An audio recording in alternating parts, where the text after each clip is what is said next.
بچوں، اب ہم سبق ہمارا ماحول کے الفاظ معنی آپ کی کتاب کے صفحہ نمبر 9 سے کریں گے۔ آئے ہم ان الفاظ معنی کی پڑھائی کرتے ہیں۔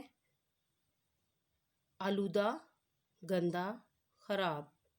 ادویات، دوا کی جمع ہے یہ، دوائیں۔ اسباب، وجوہات، ساز و سامان۔ تڑپ، پھڑپھڑانا، بےقراری۔ زہریلا مواد، جان لیوا مادہ۔ زیر زمین، زمین کے نیچے۔ کارخانہ، کام کرنے کی جگہ۔ مرتبان، شیشے، چینی یا مٹی کا گول سا برتن۔ مشتمل، شامل، شریک۔ کتاب کی مشق، اس سبق کی مشق اب ہم دیکھتے ہیں۔ سوال جواب آپ اپنی اردو ایک کی کاپی پہ کریں گے۔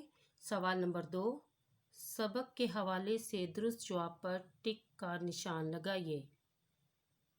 نمبر 1 ہے، آمنہ نے مچھلی کے مرتبان میں ڈال دیا تیل، دوا، رنگ، چینی۔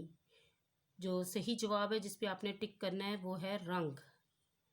آمنہ کی امی رنگ رہی تھی چادر، دوپٹہ، قمیض، ٹوپی۔ صحیح جواب ہے دوپٹہ۔ شور کی آلودگی ہوتی ہے درخت کاٹنے سے، کوڑا کرکٹ جلانے سے، تیز اور اونچی آوازوں سے، دھوئیں سے۔ صحیح جواب ہے تیز اور اونچی آوازوں سے۔ صفائی کا خیال نہ رکھنے کی وجہ سے ہمارا ماحول ہوتا ہے آلودہ، صاف ستھرا، بیمار، خوشنما۔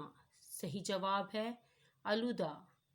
انسان کے لیے درخت ہوتے ہیں مہمان، دوست، مالک، دشمن۔ صحیح جواب ہے دوست۔ سوال نمبر 3، درج ذیل الفاظ کے متضاد الفاظ تحریر کیجیے۔ الفاظ متضاد: اندر، باہر، جاندار، بے جان، پاس، دور، سمجھدار، ناسمجھ، صاف، گندا، زندہ، مردہ، ضروری، غیر ضروری، دوست، دشمن۔ بچوں، آپ نے نیٹ اور خوبصورت لکھائی میں یہ کام اپنی کتاب پہ کرنا ہے۔ Thank you.